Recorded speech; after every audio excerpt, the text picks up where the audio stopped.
ಒಂದು ಆಂಬೊಡೆ ಕತೆ ಅಂತ ಹೇಳ್ತೀವಿ ಇದಕ್ಕೆ. ನಮ್ಮ ಮನೆಗಳಲ್ಲಿ ನಾವು ಚಿಕ್ಕವರಿದ್ದಾಗಲೂ ಕೇಳ್ಕೊಂಡು ಬೆಳೆದಿದ್ದೀವಿ. ಹಾಗೆ ನಮ್ಮನೆ ಮಕ್ಕಳಿಗೂ ನಾವು ಹೇಳ್ತಾ ಇರ್ತೀವಿ. ಎಲ್ಲರೂ ಇದನ್ನು ಸಂತೋಷವಾಗಿ ಖುಷಿಪಟ್ಟು ಕೇಳಿದ್ದಾರೆ. ಮಕ್ಕಳು ಇವತ್ತಿನವರೆಗೂ ಕೇಳಿದ್ದಾರೆ.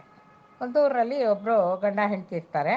ಅಷ್ಟೊಂದು ಶ್ರೀಮಂತರಲ್ಲ ಅವರು. ಏನೋ ಅವತ್ತಿಂದ ಅವತ್ತು ಊಟ ಮಾಡ್ಕೊಂಡಿರೋ ಅಷ್ಟು ಬಡವರು ಅಂತಲೂ ಇಲ್ಲ, ಅದು ಹೆಚ್ಚು ಕಮ್ಮಿ ಬಡವರಾಗೇ ಇರ್ತಾರೆ. ಆವಾಗ ಅವ್ರ ಮನೆಯಲ್ಲಿ ದಿನ ದಿನ ಅವ್ರಿಗೇನಿರುತ್ತೋ ಅದರಲ್ಲೇ ಅವ್ರು ಸಂತೋಷವಾಗೇ ಇರ್ತಾರೆ. ಒಂದು ದಿವಸ ಯಜಮಾನನ್ನ ಯಾರೋ ಒಬ್ಬರು ಶ್ರೀಮಂತರ ಮನೆಯವರು ಊಟಕ್ಕೆ ಕರೆದಿರ್ತಾರೆ. ಅವನು ಅವ್ರ ಮನೆಗೆ ಊಟಕ್ಕೆ ಹೋಗ್ತಾನೆ. ಅಲ್ಲಿ ಬೇರೆ ಬೇರೆ ಥರ ಕೋಸಂಬರಿ, ಅನ್ನ, ಪಾಯಸ, ಪಲ್ಯ, ಅದು ಇದು ಎಲ್ಲ ಬಡಿಸಿರ್ತಾರೆ. ಅದರಲ್ಲಿ ಆಂಬೊಡೆ ಅಂತ ಒಂದಿರುತ್ತೆ. ಆಂಬೊಡೆ ಅಂದರೆ ಬೋಂಡ ಥರ ಇರುತ್ತೆ, ಬೇಳೆನಲ್ಲೆಲ್ಲ ಮಾಡ್ತಾರೆ ಅದನ್ನು ಬಡಿಸ್ತಾರೆ. ಅವನಿಗೆ ಅದನ್ನು ನೋಡಿ ತುಂಬ ಇಷ್ಟ ಆಗೋಗುತ್ತೆ. ಇನ್ನೊಂದು ಸತಿ ಕೇಳ್ತಾನೆ, ಹಾಕ್ತಾರೆ, ಅದನ್ನು ತಿನ್ಕೊತಾನೆ. ಇದು ಹೆಸರೇನು ಅಂತ ಕೇಳ್ತಾನೆ. ಇದು ಆಂಬೊಡೆ ಇದ್ರ ಹೆಸರು ಅಂತ ಹೇಳ್ತಾರೆ. ಸರಿ, ಅದನ್ನು ನೆನೆಸ್ಕೊಂಡು ಮನೆ ತನಕ ಬರ್ತಾನೆ. ಮನೆಯಲ್ಲಿ ಬಂದುಬಿಟ್ಟು ಹೆಂಡತಿ ಹೇಳ್ತಾನೆ, ಅವ್ರ ಮನೇಲಿ ಊಟ ಎಲ್ಲ ಎಷ್ಟೊಂದು ಚೆನ್ನಾಗಿತ್ತು, ತುಂಬ ಚೆನ್ನಾಗಿತ್ತು. ಅವ್ರ ಮೇಲೆ ಒಂದು ಆಂಬೊಡೆ ಅಂತ ಮಾಡಿದರು, ಅದು ತುಂಬ ಚೆನ್ನಾಗಿತ್ತು. ನೀವು ಎಲ್ಲ ಮಾಡಿದ್ರೆ, ನೀನೇನಾದ್ರು ಮಾಡಿದ್ರೆ ನಾವು ಎಲ್ಲ ತಿಂದು ಖುಷಿ ಪಡ್ಬೋದು ಅಂತ ಹೇಳ್ತಾನೆ. ಆಮೇಲೆ ಹೆಂಡತಿ ಹೇಳ್ತಾಳೆ, ಸರಿ ಅದನ್ನೇನೋ ಮಾಡ್ಬೋದು, ಅದಕ್ಕೆ ಕೊತ್ತಂಬರಿ ಸೊಪ್ಪು, ಮೆಣಸಿನ್ಕಾಯಿ, ಎಣ್ಣೆ, ಕಡಲೆಬೇಳೆ, ಕೊಬ್ಬರಿ ಎಲ್ಲ ಬೇಕಾಗುತ್ತೆ ಅಂತ. ಸರಿ, ನೋಡ್ತಾನೆ ಮನೇಲಿ ಎಷ್ಟು ದುಡ್ಡು ಇರುತ್ತೆ ಅಂತ. ಸ್ವಲ್ಪ ದುಡ್ಡು ಇರುತ್ತೆ. ಹೋಗ್ಬಿಟ್ಟು ಕೊತ್ತಂಬರಿ ಸೊಪ್ಪು ಮತ್ತು ತೆಂಗಿನಕಾಯಿ ಮತ್ತು ಹಸಿಮೆಣ್ಸಿನ್ಕಾಯಿ ಎಲ್ಲ ತೊಗೊಂಡು ಬರ್ತಾನೆ. ತೊಗೊಂಡು ಬಂದುಬಿಟ್ಟು ಮನೇಲಿ ಇಟ್ಕೊತಾನೆ. ಈಗ ನೆಕ್ಸ್ಟು ಎರಡು ಬೇಕಾದ ಪ್ರಧಾನವಾದ ಐಟಮ್ ಅಂದರೆ ಕಡಲೆಬೇಳೆನೂ ಎಣ್ಣೆ. ಅದನ್ನು ಹೇಗಪ್ಪ ತರೋದು ಅಂತ, ಅದು ಕಮ್ಮಿ ದುಡ್ಡಿಗೆ ಸಿಗೋದಿಲ್ವಲ್ಲ. ಸರಿ, ಏನು ಮಾಡ್ತಾನೆ ಅಂತ ಯೋಚನೆ ಮಾಡ್ತಾ ಇರ್ತಾನೆ. ಹಳೆ ಕಾಲದಲ್ಲಿ ಈ ಥರ ಮಾಲ್ ಥರ ಅಂಗಡಿಗಳು ಇರ್ತಾ ಇರಲಿಲ್ಲ. ಅಂಗಡಿಗಳಲ್ಲಿ ಸಾಮಾನನ್ನು ಒಂದು ಕಡೆ ಒಂದು ಕಂಟೈನಲ್ಲಿ ಹಾಕ್ಬಿಟ್ಟು ಅದನ್ನು ಎಲ್ರಿಗೂ ಕಾಣೋ ಥರ, ಈಗ ಅಕ್ಕಿ ಬೇಕಂದ್ರೆ ಹೋಗಿ ಅಕ್ಕಿ ಮುಟ್ಟು ನೋಡಿ ತೊಗೋಬೋದು, ಬೇಳೆ ಬೇಕಂದ್ರೆ ಬೇಳೆ ಮುಟ್ಟು ನೋಡಿ ತೊಗೋಬೋದು. ಆ ಥರ ಒಂದು ಡಿಸ್ಪ್ಲೇ ಇರ್ತಾಯಿತ್ತು ಹಳೆ ಕಾಲದಲ್ಲಿ ಅಂಗಡಿಗಳಲ್ಲಿ. ಅವನು ಎಣ್ಣೆನೂ ಅದೇ ಥರ ಜಾಡಿನಲ್ಲಿ ಎಣ್ಣೆ ತುಂಬಿಸಿ ಎಣ್ಣೆ ಟಿನ್ಗಳಿರ್ತಾಯಿತ್ತು. ಆ ಟಿನ್ನಲ್ಲಿ ಎಣ್ಣೆ ನೋಡ್ಬೋದಿತ್ತು, ನಾವು ಎಷ್ಟು ಬೇಕು ಹೇಗೆ ಅಂತ ನೋಡ್ಬೋದಿತ್ತು. ಈ ತೂಕ ಇರಲಿಲ್ಲ ಆವಾಗೆಲ್ಲ, ಅಳತೆನಲ್ಲಿ ಕೊಡ್ತಾಯಿದ್ರು. ಅಳತೆ ಅಂದರೆ ಪಾವು ಆ ಥರ ಕೊಡ್ತಾಯಿದ್ರು.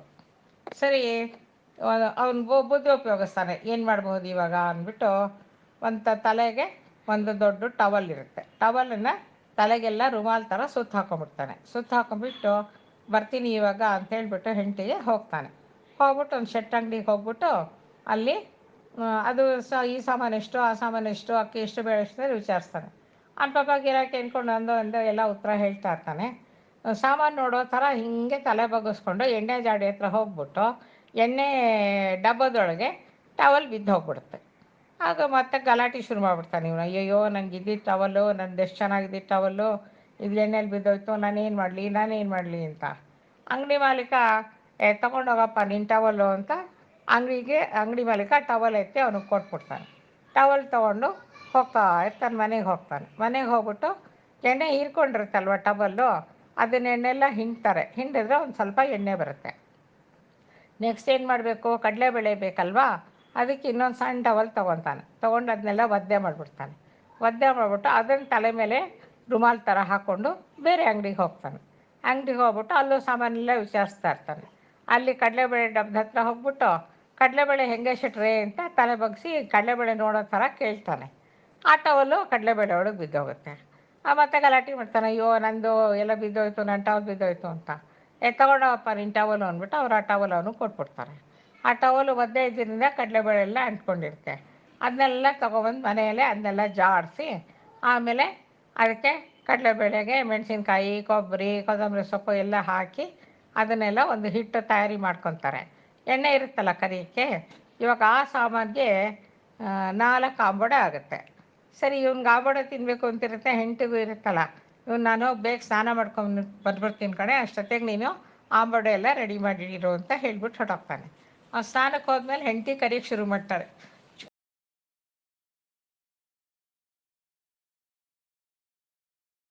ಒಂದೇ ಆಂಬೊಡೆ ಕರಿತಾಳೆ, ತುಂಬ ಘಮ ಅಂತ ವಾಸನೆ ಬರ್ತಿರುತ್ತೆ. ನೋಡ್ಬಿಟ್ಟು ಹೆಂಗಿದೆ ತಿನ್ನೋಣ ಅಂತ ಒಂದು ಆಂಬೊಡೆ ತಿಂದ್ಬಿಡ್ತಾಳೆ. ಆಮೇಲೆ ಗಂಡ ಇನ್ನೂ ಸ್ನಾನ ಮಾಡ್ಕೊಂಬಂದಿರಲ್ಲ, 2ನೇ ಆಂಬೊಡೆ ಕರಿತಾಳೆ, ಅದನ್ನೂ ತಿಂದ್ಬಿಡ್ತಾಳೆ. 3ನೇ ಆಂಬೊಡೆ ಕರಿತಾಳೆ, ಅದನ್ನೂ ತಿಂದ್ಬಿಡ್ತಾಳೆ. ಇನ್ನು ಒಂದು ಆಂಬೊಡೆ ಉಳಿದಿರುತ್ತೆ. ಅಷ್ಟೊತ್ತಿಗೆ ಬರ್ತಾನೆ ಗಂಡ. ಬಂದುಬಿಟ್ಟು ನೋಡ್ತಾನೆ, ಏನೇ ಎಲ್ಲ ಅಂಬಡೆ ಆಯ್ತೇನೆ ಅಂತಾನೆ. ಇಲ್ಲ ರೀ 4 ಆಗಿತ್ತು, 3 ನಾನೇ ತಿಂದ್ಬಿಟ್ಟೆ, ಇನ್ನೊಂದೇ ಒಂದು ಅಂಬಡೆ ಇದೆ ರೀ ನಿಮಗೆ ಅಂತ ಹೇಳ್ತಾನೆ. ಅವನು ಅಲ್ಲ ಕಣೆ, ಅಷ್ಟೆಲ್ಲ ಕಷ್ಟಪಟ್ಟು ಸಾಮಾನು ತಂದೆ, ನನ್ನ ಬಿಟ್ಬಿಟ್ಟು ನೀನು ಹೇಗೆ ತಿಂದೆ ಈ ಅಂಬಡೆನೆಲ್ಲ ಅಂತಾನೆ. ಇವಳು ಇನ್ನೊಂದು ಅಂಬಡೆ ಮಿಕ್ಕಿರ್ತಲ್ಲ, ಅದನ್ನು ತೊಗೊಂಡಿದ್ದೆ, ಹೀಗೆ ತಿಂದೆ ಅಂದ್ಬಿಟ್ಟು ಆ ಅಂಬಡೆನೂ ತಿಂದ್ಬಿಡ್ತಾಳೆ. ಪಾಪ ಅವನಿಗೆ ಏನೋ ಅಂಬಡೆ ಸಿಗೋದೇ ಇಲ್ಲ.